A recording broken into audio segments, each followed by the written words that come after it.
Greetings, everyone, and welcome to Microsoft's Java for Beginners series. My name is Brian Benz, and I'm a cloud advocate at Microsoft. So some Microsoft employees and some partners outside of Microsoft have put together this series of approximately 10-minute videos in order to inspire you to learn more about Java and also to share our passion for the language and the platform. Please enjoy. We do need your feedback. We have a lot of experience in Java. We don't have experience from a beginner's point of view. So that's where you come in.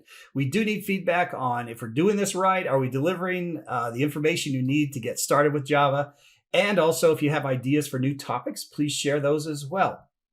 Aside from the videos, we have Learn modules. Microsoft Learn modules are a self-paced, self-taught way to learn about topics. In this case, the Learn modules are about Java in the cloud, specifically Java and Azure.